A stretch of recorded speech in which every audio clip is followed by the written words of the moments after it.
Commander Lee Daeho stood on the observation deck of Earth's newest space station, watching the massive alien ship approach. The vessel was 3 times larger than anything humans had ever built. Its dark metal surface gleamed with strange patterns that seemed to move when he looked directly at them. "Sir, they're requesting permission to dock," said Lieutenant Park So-min from the communications station. Her voice was steady, but Lee could see her hands shaking slightly. This was it. First contact with an alien civilization. "Grant permission," Lee replied. He had been chosen for this moment because of his years in the military and his calm nature. Earth needed someone who wouldn't panic when faced with the unknown. But inside, his heart was racing just like everyone else's. The alien ship docked with surprising gentleness for something so large. Within an hour, a group of beings walked through the airlock into the human station. Lee had seen the pictures from their earlier transmissions, but seeing them in person was different. The lead alien was tall and lizard-like, with green scales that reflected the station's lights. His name was Ambassador Crystal, and he moved with the confidence of someone who had done this many times before. Behind him walked a creature that looked like a giant insect, with 4 arms and large black eyes. This was Science Officer Thanemore. "Greetings, humans," Crystal said through a translation device. His voice was deep and cold. "I am here to evaluate your species for possible membership in the Galactic Council." Lee stepped forward and offered his hand in the human gesture of greeting. Crystal looked at the extended hand with what might have been amusement. He did not take it. "I am Commander Lee Daeho, representing Earth and humanity," Lee said, lowering his hand without showing embarrassment. "We welcome you to our space." Crystal's scaled head tilted slightly. "Your space? Yes, we have observed your small territory. 1 star system barely developed. Tell me, Commander, what makes you think your species deserves a place among the stars?" Dr. Park So-min, who had joined them as Earth's chief scientist, spoke up. "We have achieved faster than light travel. We have learned to work together as a planet. We have much to offer." Thanemore made a clicking sound that might have been laughter. "Your FTL technology is primitive. Our youngest children build better ships as toys. As for working together," the insect-like alien gestured to a datapad. "Our scans show you still have wars, poverty, and disease. Very primitive indeed." Lee felt anger rise in his chest but kept his voice calm. "We are still learning and growing. Every species must start somewhere." "Indeed," Crystal said, "which is why we have procedures. You will undergo testing to determine your capabilities. Physical, mental, and technological evaluations. Then we will decide what level of contact is appropriate." Over the next several days, the aliens put humanity through various tests. They measured human strength against that of other galactic species. The results were not impressive. The average human was weaker than most alien races. Their bones were fragile compared to the rock-like Gorthak people. Their muscles were small next to the powerful Zeeth warriors. The mental tests went better, but not by much. Humans showed creativity and problem-solving skills, but their knowledge of advanced science and technology was thousands of years behind the galactic standard. "Disappointing," Crystal announced on the final day of testing. "Your species shows some potential, but you are clearly not ready for full membership. You are weak, short-lived, and emotional. You make decisions based on feelings rather than logic." Lee watched as the alien ambassador prepared his final report. "What does this mean for humanity?" "You will be granted observer status," Crystal explained. "The lowest level of galactic citizenship. You may watch and learn, but you have no voice in council decisions. Perhaps in a few hundred years, when you have evolved beyond your current limitations, we will test you again." Dr. Park So-min looked frustrated. "Observer status? We're not children who need to be watched." Thanemore's black eyes fixed on her. "Compared to the galactic community, that is exactly what you are. Your entire species could be destroyed by a single council warship. Your technology is so primitive that our mining drones are more advanced than your best spacecraft. You have achieved nothing that we consider impressive." "Nothing impressive?" Lee asked quietly. "Nothing," Crystal confirmed. "You are soft creatures who live for barely a century. Most galactic species live for thousands of years. You break easily and die from injuries that would barely slow down a council citizen. Your bodies are weak, your lifespans are short, and your technology is laughable. What could you possibly offer us?" Lee was quiet for a long moment. Around him, the other humans looked angry and hurt. They had worked so hard to reach the stars, only to be told they were not good enough. Finally, Lee spoke. You're right about many things. We are physically weaker than most of your species. Our technology is far behind yours. We do live shorter lives, Crystal nodded, satisfied that the human understood the truth. But, Lee continued, you might want to observe us more carefully before you decide what we're capable of. Meaning what? The alien ambassador asked. Meaning you're judging us by the wrong things, Lee said. You measure strength by how much we can lift or how long we live. But there are other kinds of strength. There are other ways to measure what a species can do. Thanamore clicked dismissively. Such as? You'll see, Lee said simply. Accept us as observers. Watch us work alongside your people. I think you might be surprised. Crystal looked at the human commander with something that might have been curiosity. Very well. Observer status is granted. You may send small groups to work on council projects. Consider it educational. Thank you, Lee said. We accept your offer. As the aliens prepared to leave, Dr. Park Soman approached Lee. Sir, they basically called us worthless. How can you be so calm about this? Lee watched the alien ship undock through the observation window.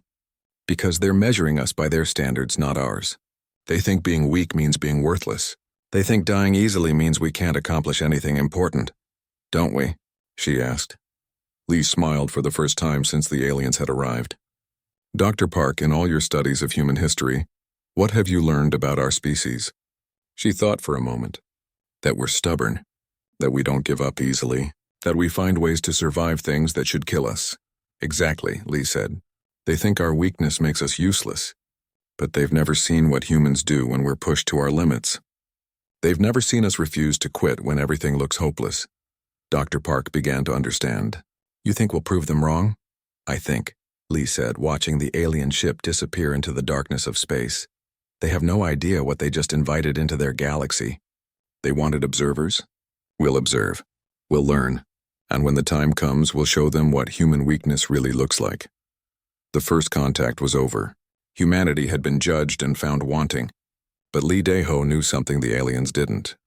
Sometimes the greatest strength comes from being underestimated. Sometimes being called weak is the first step to proving just how strong you really are. 3 months after first contact, engineer Kim Jae-sung floated through the corridors of the mining station called Kepler's Edge. The station hung in the asteroid belt between Mars and Jupiter, where humans worked alongside alien species to extract rare metals from floating rocks. Kim had volunteered for this assignment despite the warnings.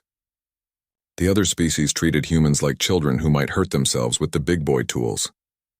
The Gorthak foreman, a creature made of living stone named Grathol, made it clear that humans were only there to watch and learn. Stay out of the way, soft skin, Grathol had said on Kim's first day. Real work requires real strength, but Kim was stubborn.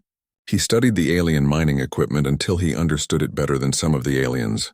He worked double shifts to prove humans could keep up. Slowly, he earned a small amount of respect from his co-workers. Today, Kim was working in the deep tunnels with a mixed crew. There was Velkas, an aquatic alien who wore a water-filled suit to survive in the dry environment. There was also Thoric, a Gorthak miner whose rocky body could take tremendous damage, and several others from different species. The work was dangerous. They were using plasma cutters to slice through asteroid rock, looking for veins of tritanium ore. The tunnels were narrow and the gravity generators sometimes failed, sending workers floating into sharp metal surfaces. Human, move slower. Velkas bubbled through his translation device. You will hurt yourself with those tools. Kim smiled inside his helmet. I'll be careful, friend. The aquatic alien had become Kim's closest companion on the station.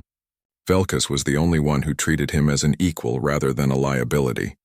They often worked together, sharing techniques and stories about their homeworlds.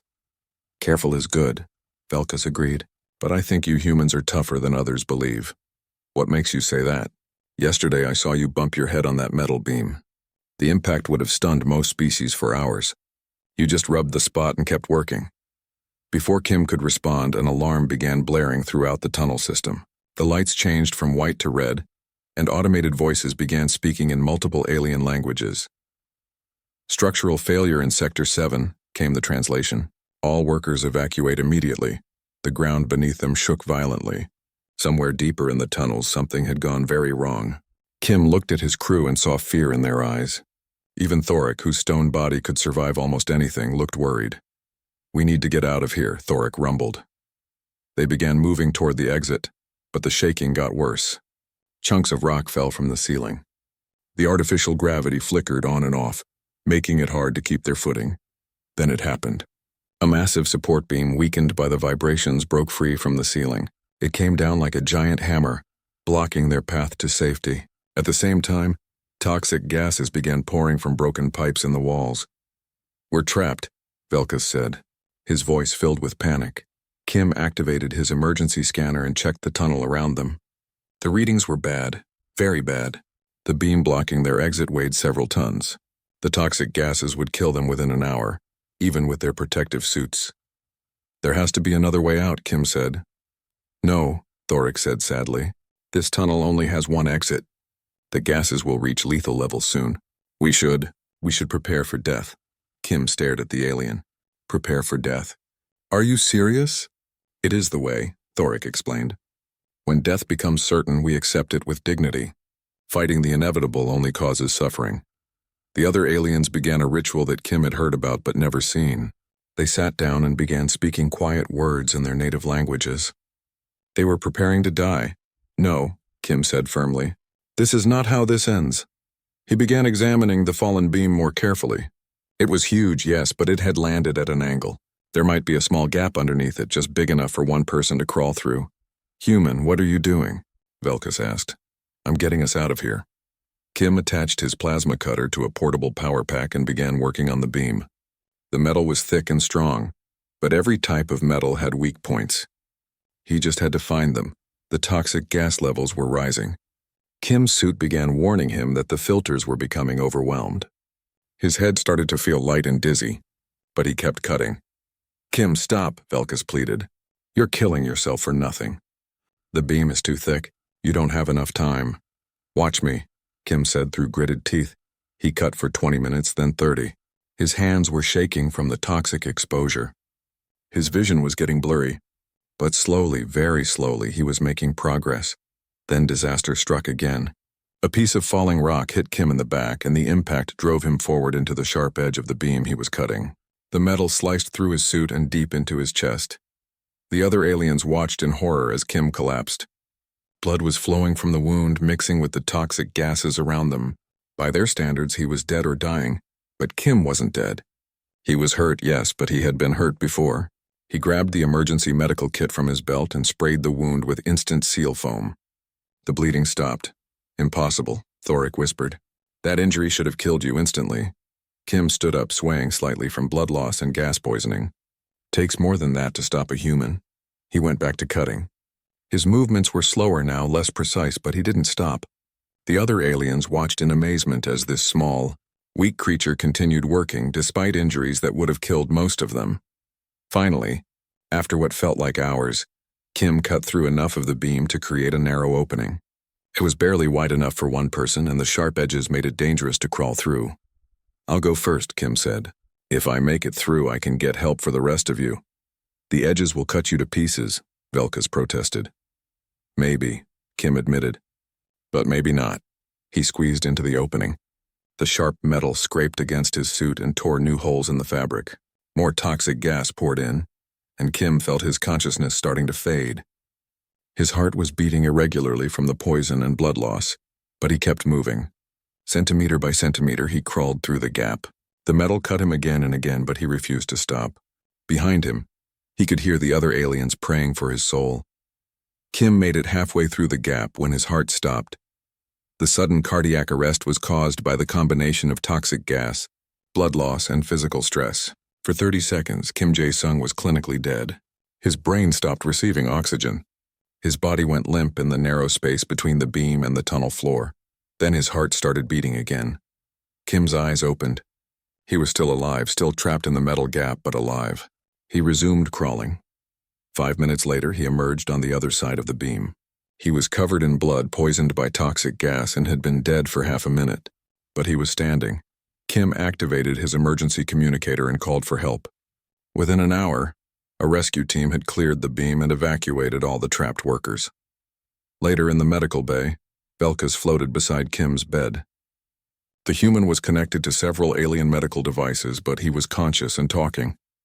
"The doctors say you died in that tunnel," Velka said quietly. "Yeah, I heard," Kim replied. "Weird experience. How are you alive?" "Your heart stopped. Your brain was without oxygen. By all medical knowledge, you should be dead." Kim shrugged, which made him wince from his injuries. "I guess I had more work to do." "Couldn't die yet." Velkas was quiet for a long time. Finally, he spoke again. "The others are calling it a miracle. They say no known species could survive what you survived." "Maybe they're right," Kim said. "Or maybe they just don't understand humans very well."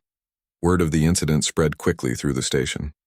The alien workers, who had dismissed humans as weak and fragile, began to look at them differently. "How do you kill something that refuses to stay dead?" Grathel visited Kim before he was discharged from medical. The stone-like foreman stood beside the bed for several minutes without speaking. "I was wrong about your species," he finally admitted. "How so?" "I thought being weak meant being useless. I thought dying easily meant you couldn't accomplish anything important." Kim smiled. "And now?" "Now I think," Grathel said slowly, "that you humans might be the most dangerous species in the galaxy. Not because you're strong, but because you're too stubborn to die when you're supposed to." As Kim recovered from his injuries, reports of the mining incident reached the Galactic Council. For the first time since first contact, alien leaders began asking questions about these strange humans who refused to accept death. They were about to learn that the mining station was just the beginning. Dr. Yoon Tai-jin had been aboard the Council research ship Infinite Wisdom for 2 weeks when the first alien died. The Xive scientist simply collapsed at his workstation, blood pouring from his breathing slits. Within hours, he was dead. "Unknown pathogen," announced Chief Medical Officer Scythara, a tall alien with silver skin and multiple arms. "Origin unclear. Extremely aggressive." The research ship had been exploring the edge of known space, studying planets that might harbor new forms of life. They had found something, all right. But it had found them first. Dr. Yoon was one of only 12 humans aboard the massive ship. The rest of the 3,000 crew members were from various alien species. He had volunteered for the mission to learn alien medical techniques and share human knowledge with the galactic community. Now he was watching that community die. "Sir, we have 17 more cases," reported Nurse Han Yunji, the only other human in the medical bay. She had served as a combat medic before joining the research mission, and her calm demeanor under pressure had quickly earned respect from the alien medical staff. Dr. Yoon studied the readings on his scanner. The pathogen was unlike anything in human or alien medical databases. It attacked the nervous system and blood chemistry simultaneously, causing rapid organ failure. "Isolation protocols are in effect," Scythara announced over the ship's communication system. "All crew members are to remain in their current sections until further notice." But isolation wasn't working. The pathogen spread through the air systems, the water supply, even seemed to pass through sealed bulkheads. Within 3 days, over 200 aliens were dead. The strange thing was that humans were getting sick too, but they weren't dying. Dr. Yoon felt the symptoms himself. Fever, nausea, difficulty breathing, severe pain throughout his body. According to the alien medical scanners, he should have been dead within hours. Instead, he kept working. "Human, you need to rest," Scythara told him during their 4th day fighting the outbreak. "Your bio-readings show severe systemic failure." "I feel fine," Dr. Yoon lied. Actually, he felt terrible. His body was fighting a war against the pathogen, and it was exhausting. But people were dying, and he was still functional enough to help. Han Unji was in worse shape. The pathogen had caused multiple organ failures in her body. Her kidneys had shut down, her liver was failing, and her heart was beating irregularly. She had actually flatlined twice in the past day, but she kept getting back up. "This is impossible," Sithara said, reviewing Han's medical readings. "Her body has suffered damage that should have killed her 3 times over. How is she still conscious?" "She's stubborn," Dr. Yoon said simply. "We both are." Captain Zephyr, the ship's commander, was dying. The insectoid leader had held on longer than most of his species, but the pathogen was winning. Dr. Yoon found him in his command chair, barely able to speak. "Doctor," Zephyr wheezed, "you must abandon ship. Take the humans and escape pods. Save who you can." "No, sir," Dr. Yoon replied. "We're going to find a cure." "Impossible. Too many dead?" Too little time. Dr. Yoon looked around the bridge. Most of the crew stations were empty now. Their operators either dead or too sick to work. The few aliens who remained were clearly dying. Captain, with respect, you don't understand humans very well. Explain. We don't abandon ship. We don't give up when things look hopeless. And we definitely don't let a disease win without a fight. Over the next 2 days, Dr. Yoon worked around the clock to understand the pathogen. His body should have collapsed from the combination of disease and exhaustion, but somehow he kept going. When his vision blurred from fever, he used voice commands. When his hands shook too much to operate delicate instruments, he found ways to stabilize them. Han Eunji was even more impressive. She had clinically died 4 times from organ failure, but each time she had somehow recovered and returned to work. The alien medical staff watched in amazement as she performed surgery on other patients while her own body was shutting down. How? Sithara asked Dr. Yoon during their 5th day. How are you still alive? The pathogen has destroyed your internal organs. Your nervous system is failing. You should be dead. Dr. Yoon was analyzing blood samples from the human survivors. Something interesting was happening in their immune systems. The pathogen was still there, still trying to kill them, but their bodies were learning to fight back in ways that alien immune systems couldn't. I think, he said slowly, it's because we're used to dying. That makes no sense. Human history is full of diseases that killed most of the population, Dr. Yoon explained. Plagues, viruses, bacterial infections. We've been fighting pathogens for thousands of years. Our immune systems have learned to adapt quickly because the ones that couldn't adapt died out. But this pathogen is from outside your evolutionary experience. Doesn't matter. Our bodies treat every new disease like a puzzle to solve. They don't give up just because the challenge is hard. Dr. Yoon had an idea. If human immune systems were successfully fighting the pathogen, maybe they could use human antibodies to treat the aliens. It was a long shot, but it was better than watching everyone die. He began extracting plasma from the human survivors. Han Eunji was the first to volunteer despite her critical condition. Are you sure about this? She asked as he drew her blood. We don't know if human antibodies will work in alien biology. We know what happens if we do nothing, Dr. Yoon replied. Everyone dies except us. That's not acceptable. The first test was on Captain Zephyr, who was barely clinging to life. Dr. Yoon injected him with human plasma containing antibodies that had learned to fight the pathogen. For 6 hours, nothing happened. Then the captain's breathing improved slightly. His bioreading stabilized. By the end of the day, he was conscious and talking. Impossible, Sithara breathed. The pathogen is still in his system, but it's not killing him anymore. Human antibodies are teaching his immune system how to fight, Dr. Yoon explained. It's like giving his body a training manual for dealing with the disease. They began treating other aliens with human plasma. The results were mixed but encouraging. About 60% of the patients survived, which was far better than the previous mortality rate of nearly 100%. But the process was exhausting for the human donors. They were already sick, and giving blood while fighting the pathogen pushed their bodies to the absolute limit. Han Eunji collapsed during her 6th blood donation. Her heart stopped, her brain activity flatlined, and the alien medical equipment declared her dead. For 8 minutes, Nurse Han Eunji was clinically dead aboard an alien research ship at the edge of known space. Then she opened her eyes. Did we save the HFY scientist in bed 7? Were her first words. Sithara stared at the readings from Han's medical monitors. You were dead? Brain dead.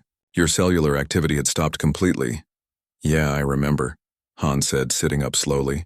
It was weird, but people were depending on me, so I came back. That's not how death works. Han smiled weakly. Maybe not for your species. But humans have a complicated relationship with death. We don't always stay dead when we're supposed to. Word of the plague ship incident spread throughout the Galactic Council, faster than the disease had spread through the ship. The humans had not only survived a pathogen that killed most other species, they had found a way to save their alien colleagues. More importantly, they had refused to abandon ship even when their own survival was at stake. Council Elder Vextar reviewed the medical reports with growing amazement. They died multiple times and kept working? Han Eunji was clinically dead for 8 minutes, Sithara reported. When she revived, her first concern was for her patients, not her own condition. And Dr. Yoon Tae-jin? Worked for 6 days straight while suffering from multiple organ failure. His body should have collapsed after the first day, but he simply refused to stop. Elder Vextar was quiet for a long time. What did Captain Zephyr conclude about the humans? He said they were the most dangerous species he had ever encountered. Dangerous how? Not because they're violent, sir. Because they don't know how to quit. They treat death as a temporary inconvenience rather than a final end. How do you defeat an enemy that refuses to stay defeated? The question echoed through the council chambers. How indeed? On the research ship, Dr. Yoon was finally getting some rest. His body had fought off the pathogen completely, and his organs were slowly healing from the damage.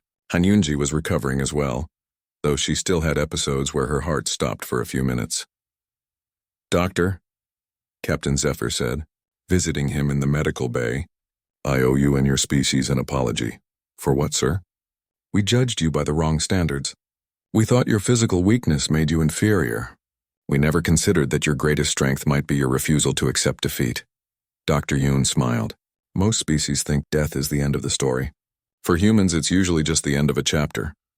The captain's insectoid features couldn't show expressions the way human faces could, but his tone conveyed deep respect. "I will make sure the council understands what you've done here. You didn't just save lives. You showed us something we had never seen before." "What's that?" "That sometimes the strongest thing you can do is refuse to give up, even when giving up would be easier." As the Research General Seo Hyun-woo stood in the council war room, looking at the holographic display that showed the edge of known space, red markers indicated the locations where entire star systems had simply vanished. No debris, no survivors, no explanation. Just emptiness where billions of lives had existed days before. "The Devourers have returned," announced Overlord Malthek, the Supreme Council military commander. His voice carried the weight of ancient fear. "After 10,000 years of silence, they have come back to finish what they started." Around the table sat representatives from every major species in the galaxy. The Gorthak, the Zyph, the Velnikari, and dozens of others. All of them looked terrified.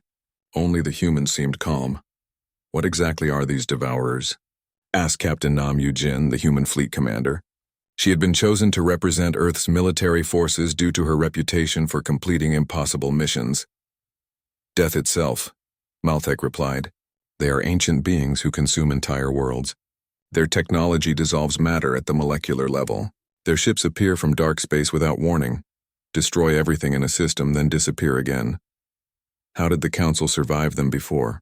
General Seo asked. "We didn't fight them," admitted Elder Vextar. "We ran.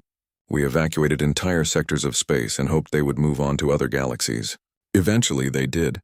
We thought they were gone forever." General Seo studied the tactical display. The pattern of attack showed the Devourers moving in a straight line toward the heart of Council space. At their current rate of advance, they would reach the core worlds within weeks. "What about their weaknesses?" Captain Nam asked. "Every enemy has weaknesses." "None that we know of," Malthek said. "Our most powerful weapons barely slow them down. Their ships regenerate damage faster than we can inflict it, and their numbers seem infinite." "Sir," interrupted Lieutenant Li Banhua, a human pilot who had earned fame for surviving more crashes than any other pilot in galactic history. "Permission to speak freely?" "Granted. This all sounds like things people said about other enemies we've faced. No one thought we could survive the mining disaster either. Or the plague ship. Maybe these Devourers just haven't met the right kind of opposition yet." Several alien representatives made sounds of disbelief. One of the Exwife delegates spoke up. "Young human, you don't understand. The Devourers destroyed civilizations that were thousands of years more advanced than yours. They consumed species that could manipulate space and time itself." "Maybe," Li Banhua replied. "But were any of those species too stubborn to die?" The room fell silent. Finally, Overlord Malthek spoke. "What are you suggesting?" General Seo stepped forward. "We're suggesting that you let us try a different approach. Instead of running away, we stand and fight. Instead of trying to avoid them, we take the battle to their territory." "Impossible," Malthek said. "We've tried direct confrontation before. Entire fleets were destroyed without slowing them down." "Were any of those fleets human?" Captain Nam asked. "Well, no, but then you haven't really tried direct confrontation," General Seo interrupted. "You've tried alien direct confrontation. That's different." Elder Vextar leaned forward. "Explain the difference." "When your species fight, you have logical limits," General Seo explained. When casualties reach a certain level, you retreat. When your ships take too much damage, you withdraw for repairs. When defeat becomes statistically likely, you accept it and try to minimize losses. That's rational military doctrine, Malthek protested. For your species, yes, but humans don't operate by those rules. We don't retreat when casualties get high. We fight harder. We don't withdraw when our ships are damaged. We use them as weapons. And we never ever accept defeat as long as we're still breathing. Captain Nam brought up a tactical display of human military history. In our past, we have examples of human forces winning battles despite being outnumbered 100-1. We have records of soldiers continuing to fight after being wounded multiple times. We have stories of people who died in battle and somehow kept fighting anyway. That's impossible, one of the Velnakari representatives said. The dead cannot fight. Tell that to our ancestors, Li Bonhua said quietly. They might disagree. 3 days later, General Seo led a fleet of human ships toward the last known position of the Devourer forces. The Alien Council had wanted to send backup, but the humans had refused. This is reconnaissance in force, General Seo had explained. We need to see what we're dealing with before we plan a larger engagement. The truth was simpler. The humans wanted to face the Devourers alone first, to understand their enemy without putting alien lives at risk. If humanity was wrong about their ability to fight these ancient destroyers, at least only humans would die learning the lesson. The fleet consisted of 50 human ships, including Captain Nam's flagship and 2 squadrons of fighters led by Li Bonhua. They were outnumbered and outgunned by any reasonable measure. They found the Devourers near a star system that had been inhabited by 3 billion Exoef colonists the week before. Now there was nothing but empty space and strange dark ships that seemed to absorb light itself. Contact, reported the sensor operator. 37 Devourer vessels. They're massive, sir. Each one is larger than our entire fleet. Good, General Seo said calmly. That means we won't miss when we shoot at them. The Devourers attacked without warning or communication. Their weapons were unlike anything in the galactic database. Beams of pure darkness that dissolved whatever they touched. Ships that phased in and out of reality, making them nearly impossible to target. The human fleet should have been destroyed in the first exchange of fire. Instead, something impossible happened. When the dark beams hit the human ships, the vessels absorbed terrible damage, but kept fighting. When the Devourer phase ships became solid again, human fighters were waiting for them with guns blazing. Captain Nam's flagship took a direct hit that should have vaporized it completely. Instead, the ship split in half, but the bridge section continued operating as an independent fighting unit. Engineering. Report, Nam called out. Sir, we have no engineering section, came the reply. It's floating about 2 kilometers behind us. But the bridge has emergency power and forward weapons are still operational.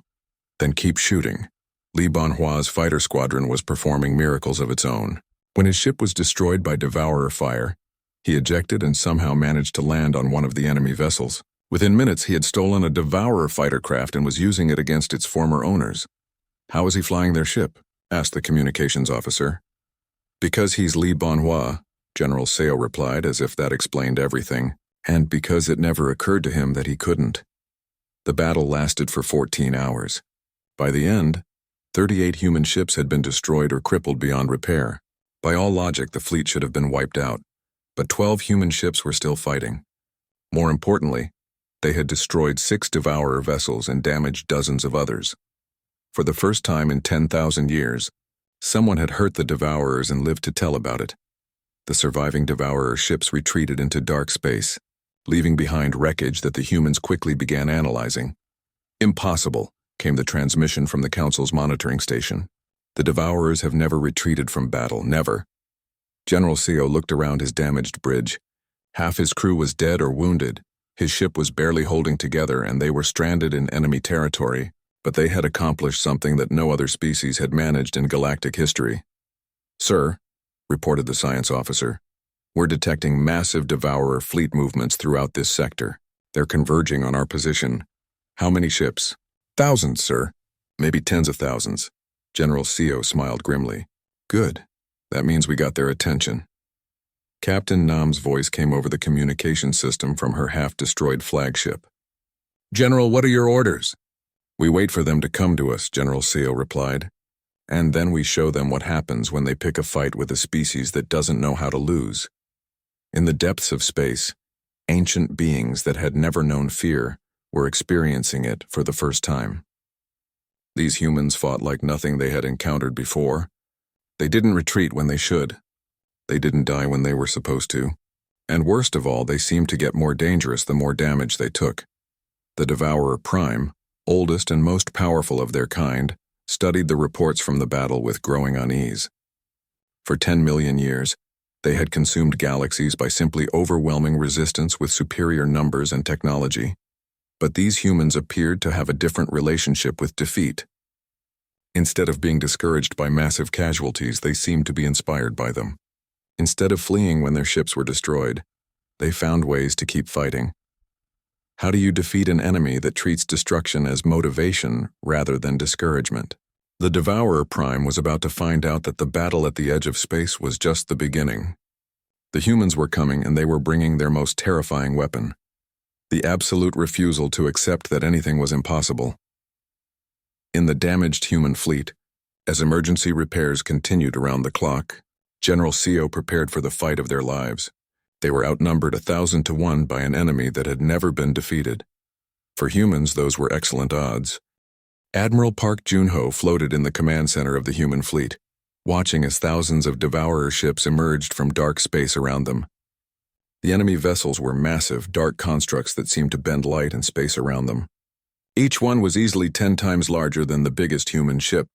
"Sir, final count is in," reported the tactical officer. 12,347 enemy vessels, all capital ship class or larger. Park looked around at what remained of his fleet. 12 damaged human ships, most of them held together with emergency welds and sheer determination. They were outnumbered more than 1,000 to 1. "Any word from the Council backup fleets?" he asked. "Negative, sir. They're still 6 hours away at best." Park nodded. He hadn't expected help anyway. The Council fleets would probably arrive just in time to watch the aftermath. The question was what kind of aftermath they would find. "Sir," called Dr. Lim Ara from the science station. She was the fleet's chief xenobiologist, and she had been studying the Devourer wreckage from their previous battle. "I think I figured out something important about these creatures." "Go ahead, Doctor." "They're not just ancient, sir. They're immortal. Our scans show that some of these beings have been alive for millions of years. They've consumed entire galaxies, and they've never experienced anything that could truly threaten their existence." "What's your point?" "My point is that they've never learned to deal with genuine fear. They overwhelm resistance through superior numbers and technology, but they've never faced an enemy that simply refuses to be overwhelmed." Before Park could respond, a massive shape appeared on the main view screen.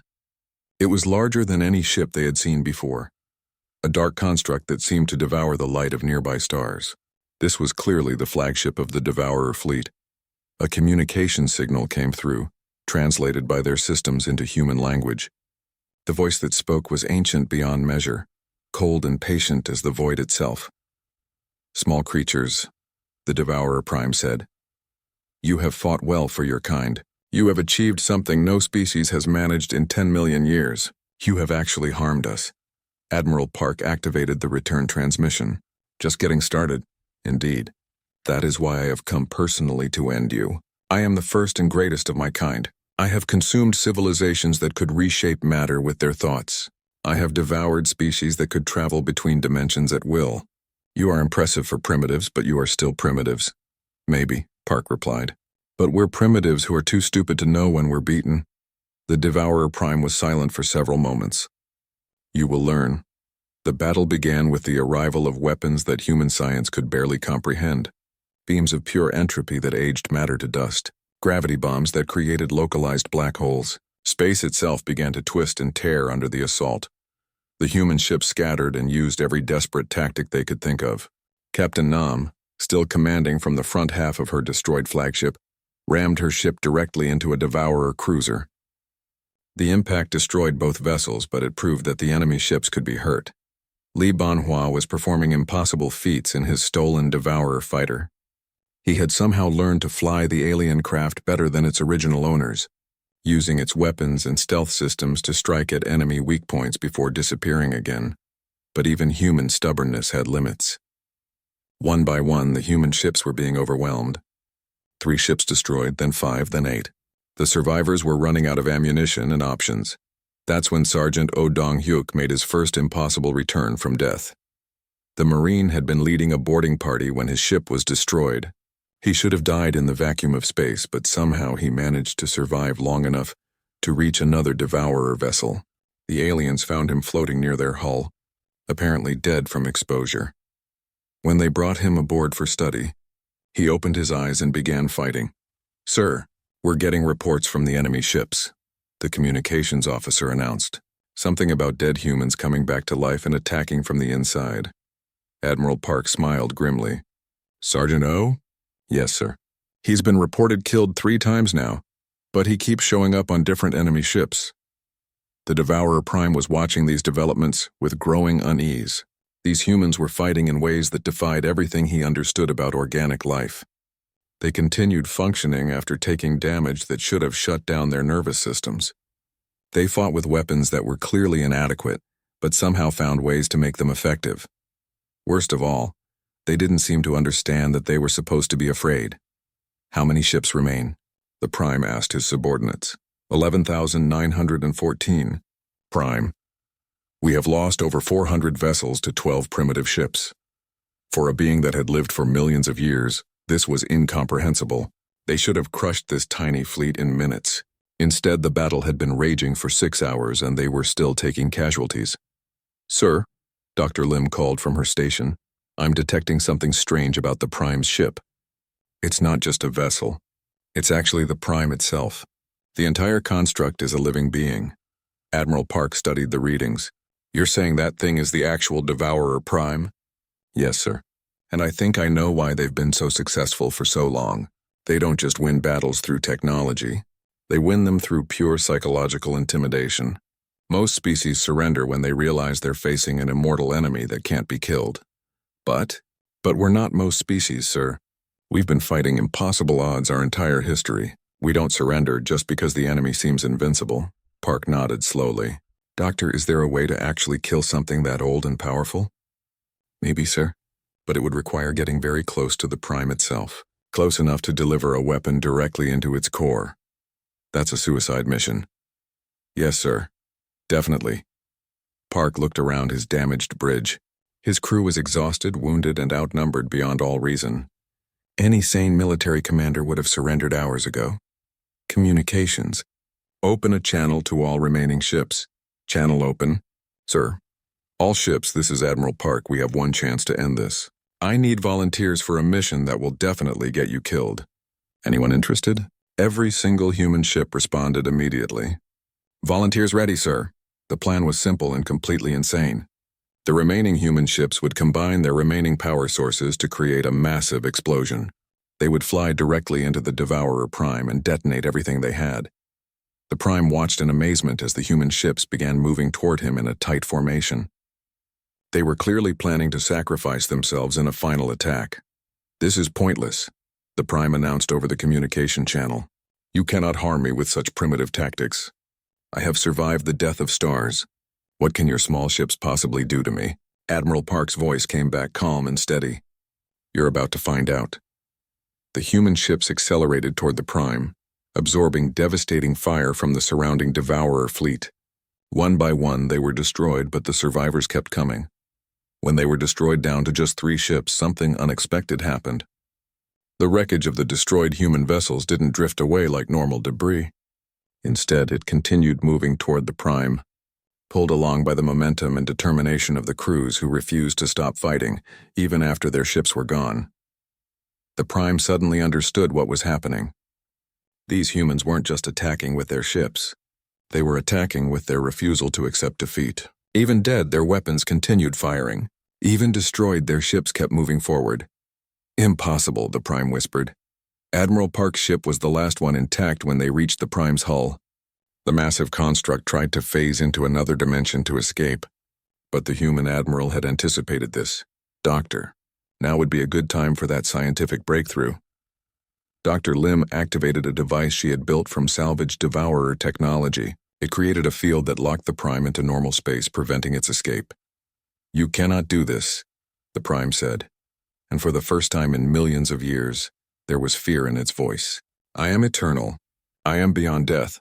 "So were we," Admiral Park replied, "until we learned that death is just another obstacle to overcome."